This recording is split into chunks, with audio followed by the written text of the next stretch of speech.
I'm with Michelle Johnston from CPP. Hi, Michelle. Hi. And we've just been on a panel at Enterprise 2 in Santa Clara on the HR track. Michelle's an expert psychologist, I guess. Is that a good way to describe yourself? Organizational psychologist. Organizational psychologist. And Michelle, in my opinion, is fascinating on the very poorly understood world of how we behave online. And there's a lot of interesting psychological terms such as narcissistic behavior, and some serious questions to be asked about how we interact online and how we behave towards each other. Can you flesh out sort of some of that thinking for us? Sure. I think there's a lot of unknowns about how social media and internet-based technologies influence behavior.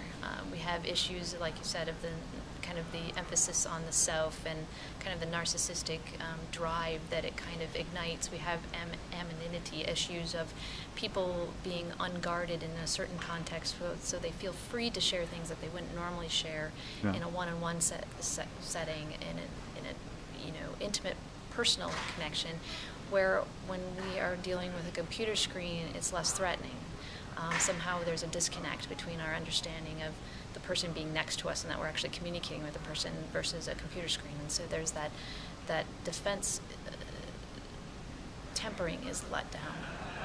What we don't understand about an organization is how that impacts organizational behavior, and how social media now becoming such a big part of organizations, how that's affecting behavior inside the organizations as a whole, and what does that mean towards cultivating a new culture. How is that affecting leadership decisions? How is that impacting selection decisions?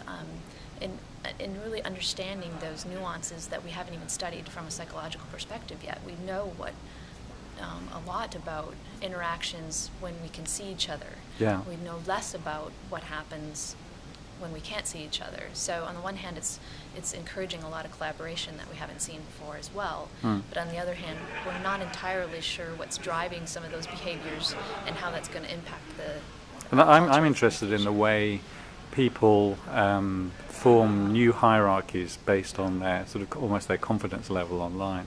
So, I mean, this is my sort of opinion. You're an expert, I'm not, but I'm fascinated by the way some people seem to be, excuse me, socially fairly incompetent face to face, and with small groups of people, have very powerful attributes they're able to bring to bear online to, in some cases, over-influence large groups of people within these new communities. And that's exactly what I was talking to, is that we don't know what drives that, really. Is it that lowering of defense mechanism? Is it that anonymity that we get from not being able to see another person?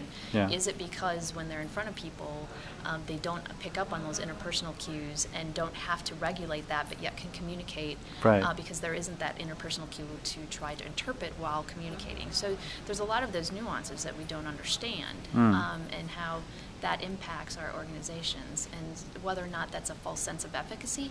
So whether or not these people would truly be effective in any other setting. So there might be a specialized niche where these people would be very effective if that's their role, but we pull them outside of that and put them in front of other people, we might not see the same dynamic. So there is in real life, as it were. Yeah, exactly. So there's that false sense of efficacy that person can have, that they're truly effective when they might not be, and we might actually carry the impressions from an HR perspective or a developmental perspective that they are more effective than they really are. So that's something that needs to be looked at and studied as well. What about the sort of the mob mentality, which is arguably is a bit of an Achilles heel of all 2.0 technologies? That you're encouraging people tend to sort of move with the herd, if you like, and not think for themselves. Do you think that's a significant issue, or? It could be. It could be. Certainly, I see in my own experiences with like Facebook and LinkedIn and some of those other social networking sites, is that there is pressure to join the group and be a part of that that kind of process or that networking opportunity, but yet the pressures do cause people to kind of perform outside of, or say things that they might not normally say or do, because there is that pressure, that social conformity piece that. But I'm just thinking in terms of,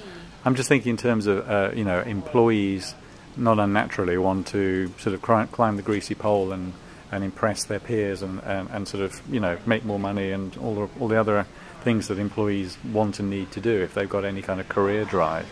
And there's some interesting dynamics around user communities in collaboration environments around that. You know, but being I guess supported or promoted because of their Yeah. influence in those situations. Yeah, so I mean, there's almost a sort of a new online rat race in a sense, you could almost call it, of the way people behave to kind of get to the top in their profession by you know, I guess almost gaming the system. You know, sort of learning how to manipulate the system to appear to be very visible and very dynamic and contributing far more than anybody else and so on. Yeah, and especially if it's reinforced that behavior would continue. I guess some of my concerns with that is looking at whether or not we're spending too much time socializing and networking in a way that might not necessarily be productive either. So Right. that factor of simply because they're engaging in it, is it making a difference truly in the impact of the overall performance of the organization or their department or them in general, Right. and whether or not we're just spending too much time socializing for the sake of socializing. Yeah, so differentiating between those two. Yeah. Okay. Yeah. Any other sort of thoughts about this conference generally? I mean, Personally, from my professional perspective, it's been kind of eye-opening because I have been more trepidatious when it comes to technology and the use of it, and I've kind of had my eyes opened up to the fact that it is pretty powerful in its own right, and that the positive effects of it are those collaborative efforts, the innovation that comes from it, things that I hadn't truly contemplated before coming here. So it's fairly impressive from that point of view that it's ignited some questions of my own from a perspective of psychology and understanding the behaviors that drive some of this and how it's going to impact our organizations in the future. So for me, it's been fairly empowering to go back and start asking myself those questions and start looking at my client base and wondering how is this impacting them and how can I help them bridge some of those gaps and make sure we're still paying attention to those interpersonal skill sets and developing those appropriately, understanding what's driving the organization from the social networking perspective and that underlying base and need that needs to stay there, but also not forgetting that we still have humans driving that, and that if we forget about those interpersonal skill sets that are really critical to success and we know are critical to success, will our organization still be successful? So yeah, I'd love making sure that my clients pay attention to all of that now is going to be something I take home. I would love to hear. I'd love for CPP or somebody in your profession to drill down on this, you know, in more depth, because I think it's a really important topic. I think it is too. I think it's the wave of the future in psychology as well. Yeah. Just a whole new field that I didn't even know was going to emerge. Yeah. Okay. Well, thank you very much. Thank you. Okay.